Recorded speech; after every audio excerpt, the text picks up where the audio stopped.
नमस्कार दोस्तों, आप सब कैसे हैं। आशा करती हूँ कि आप सब कुशल मंगल होंगे, घर में होंगे, स्वस्थ होंगे। आप सभी का फिर से हमारे YouTube चैनल पोगो क्लास में बहुत बहुत स्वागत है। आज हम लोग पढ़ेंगे कक्षा 5वीं का हिंदी विषय पाठ 1 मैं अमर शहीदों का चारण। इसको पढ़ेंगे, है ना। तो चलिए सबसे पहले हम पाठ परिचय देख लेते हैं। अमर मिस होता है जो कभी न मरे, शहीद मिस जो क्या हो गए हैं, हमारे देश को आज़ादी दिलाने के समय जो मृत हो गए हैं ना, लड़ाई करते करते मृत हो गए, वो क्या है, शहीद है। तो चलो पाठ परिचय पढ़ लेते हैं। देश की आज़ादी के लिए मर मिटने वालों के द्वारा दिखाए गए मार्ग का अनुसरण करते रहना ही उनके प्रति सच्ची श्रद्धांजलि है। पर आज हम उन्हें केवल राष्ट्रीय पर्वों पर ही याद करते हैं। यदि हम पीढ़ी दर पीढ़ी अमर शहीदों के प्रति कृतज्ञ रहें, तब भी उनका यह ऋण चुकाया नहीं जा सकेगा। इस पाठ में कवि ने अमर शहीदों के बलिदान का ओजस्वी गायन किया है। अमर शहीदों के बारे में बताया गया है जो हमें आज़ादी दिलाने के लिए क्या थे, सहायता की है ना, हमें आज़ादी दिलाने के लिए।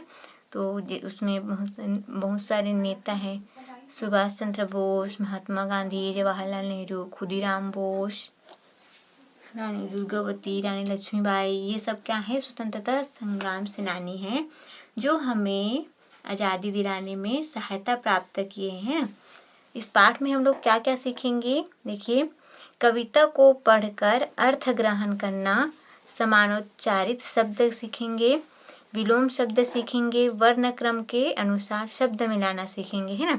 और यहाँ पे जो कविता दिया है उसको हम पढ़ना सीखेंगे, है ना, और उसका उच्चारण करेंगे, है ना।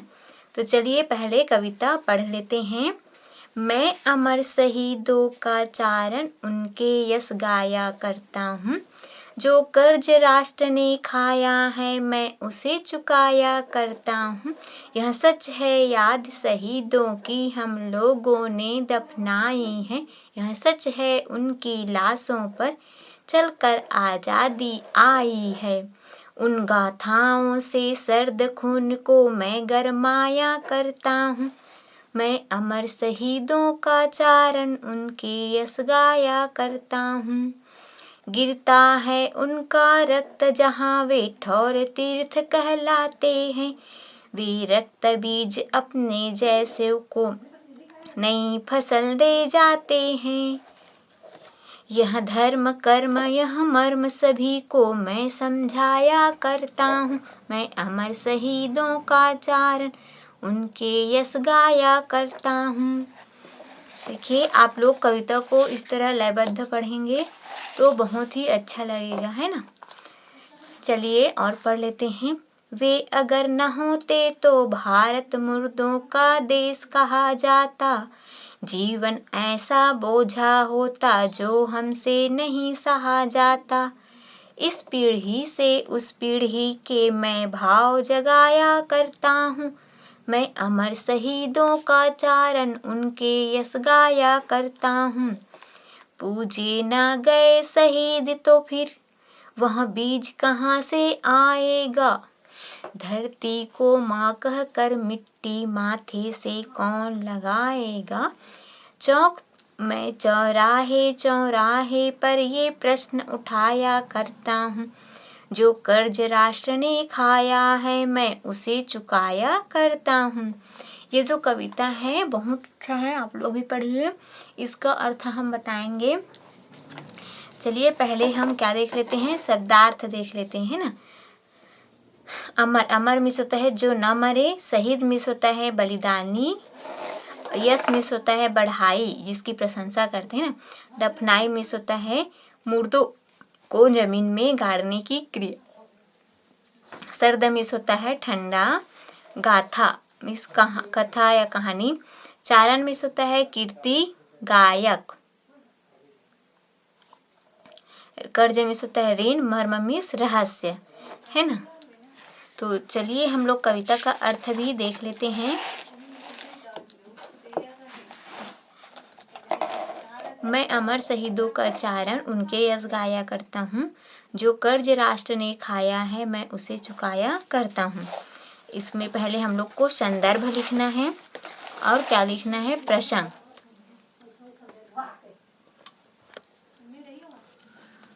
संदर्भ, प्रस्तुत पंक्तियाँ मैं, देखिए आप लोग को इस प्रकार से अपने कॉपी में लिखना है। संदर्भ लिखेंगे, प्रसंग और व्याख्या। संदर्भ देख लीजिए, प्रस्तुत पंक्तियाँ मैं अमर शहीदों का चारण नामक पाठ से लिया गया है। इसके कवि श्री कृष्ण सरल जी हैं। प्रसंग, प्रस्तुत पंक्तियों के माध्यम से कवि ने देश पर मर मिटने वाले अमर शहीदों का यश गान किया है ना। कवि ने इस पंक्ति में उसका यशगान किया है, जो अमर शहीद है ना, जो हमारे देश के लिए, देश को आज़ाद कराने के लिए मर मिटे हैं, उनका यशगान किए हैं इस पंक्ति में।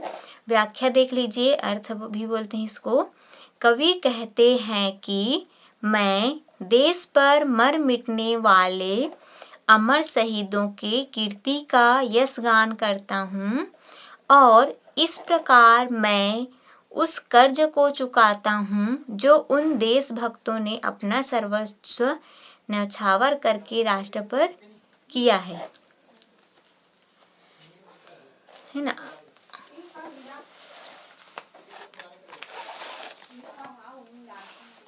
अब दूसरा देख लीजिए, यह सच है याद शहीदों की हम लोगों ने दफनाई है। यह सच है उनकी लाशों पर चलकर आज़ादी आई है। उन गाथाओं से सर्द खून को मैं गरमाया करता हूँ। मैं अमर शहीदों का चारण उनके यश गाया करता हूँ। इसमें देखिए संदर्भ है आपका,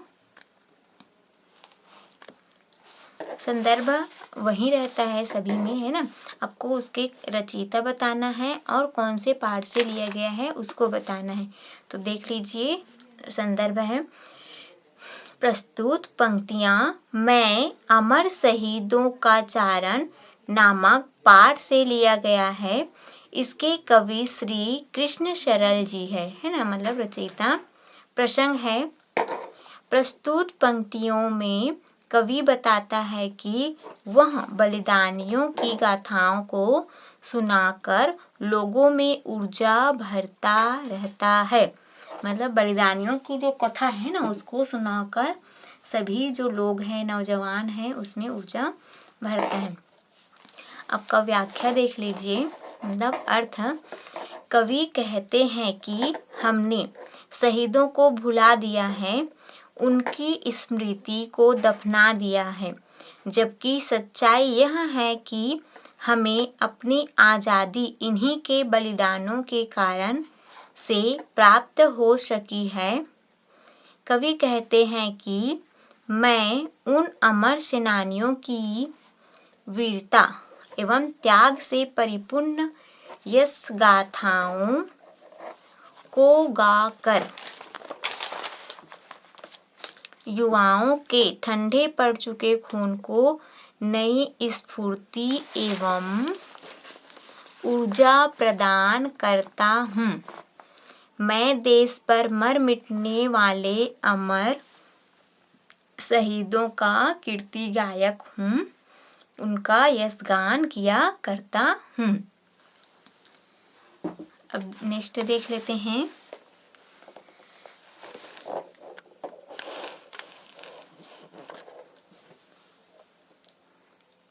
गिरता है उनका रक्त जहाँ वे ठौर तीर्थ कहलाते हैं। वे रक्त बीज अपने जैसों को नई फसल दे जाते हैं। यह मर्म सभी को मैं समझाया करता हूँ। मैं अमर शहीदों का चारण उनके यश गाया करता हूँ। पहले संदर्भ देख लीजिए। प्रस्तुत जो कविता है ना, कौन से पाठ से लिया गया है? मैं अमर शहीदों का चारण नामक पाठ से लिया गया है। इसके रचयिता श्री कृष्ण शरण जी है। प्रसंग है आपका, कवि अमर शहीदों के बलिदानों की महिमा एवं रहस्य बता रहा है ना। इस कविता में कवि अमर शहीदों की जो बलिदान है उसकी महिमा एवं रहस्य को बता रहा है। आपका व्याख्या है, कवि कहते हैं कि अमर शहीदों के रक्त की बूंदें जहाँ जहाँ गिरती है वह स्थान तीर्थ स्थल बन जाता है। उनका बलिदान रक्त बीज की तरह देश के नागरिकों को नए बलिदानी बनने की प्रेरणा देता है। कवि कहते हैं कि मैं अपनी कविता के माध्यम से उन बलिदानियों के धर्म, कर्म, मर्म सभी को समझाता रहता हूँ। मैं अमर शहीदों का कीर्ति गायक हूँ और उनका यश गान करता रहता हूँ। चलिए नेक्स्ट देख लेते हैं।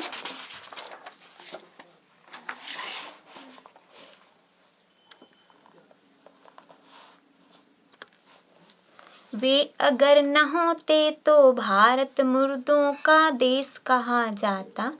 जीवन ऐसा बोझा होता जो हमसे नहीं सहा जाता। इस पीढ़ी से उस पीढ़ी के मैं भाव जगाया करता हूँ। मैं अमर शहीदों का चारण उनके यश गाया करता हूँ। प्रस्तुत पद्यांश देखिए, इसका संदर्भ देख लेते हैं। संदर्भ, प्रस्तुत कविता मैं अमर शहीदों का चारण नामक पाठ से लिया गया है। इसके कवि श्री कृष्ण शरण जी हैं। प्रसंग है, इन पंक्तियों में कवि ने बताया है कि यदि शहीदों ने अपना बलिदान नहीं दिया होता तो इसका क्या परिणाम होता है ना। शहीद है, उन्होंने अपना बलिदान नहीं दिया होता तो आज हम आज़ाद नहीं होते। जो अंग्रेज थे उनके गुलाम बने ही रहते, हम लोग आज़ाद नहीं होते। व्याख्या देख लीजिए। कवि कहते हैं कि यदि अमर शहीद न होते तो आज भी भारत गुलामी की जंजीरों में जकड़ा हुआ मृत देश के समान होता, जहाँ केवल मुर्दों का वास होता है। मतलब गुलामी के जंजीरें, मतलब सभी किसके गुलाम होते? अंग्रेज के गुलाम होते और सभी भूखमरी से क्या हो जाते? मर जाते हैं ना। और पूरा जो भारत देश है वो मुर्दों का वास होता। हमारा जीवन ऐसे बोझ के समान होता जिसे हम सहन नहीं कर पाते। इसलिए मैं अपनी कविता के द्वारा अमर शहीदों की कीर्ति का यशगान कर आज की इस पीढ़ी में अमर शहीद की उस पीढ़ी का विश्वास पैदा करता हूँ। मतलब आज के जो नौजवान हैं उसको बलिदानियों की कथा सुनाकर उसके अंदर मैं जोश पैदा करता हूँ, जिससे भारत देश के प्रति उसका जो सम्मान है, जज्बा है, वो बनी रहे और आज के लोगों में देश प्रेम के भाव जगाया करता हूँ। मैं अमर शहीदों का कीर्ति गायक हूँ और उनका यशगान किया करता हूँ। चलिए आगे देखते हैं और कविता।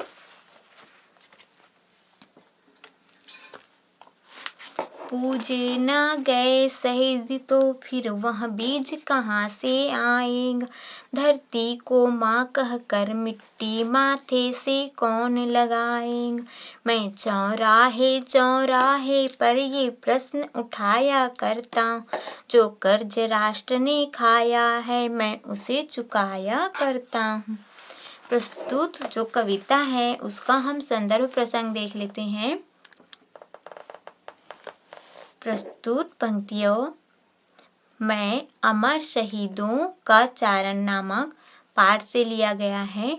इस कविता के जो रचयिता हैं कवि श्री कृष्ण सरल जी हैं।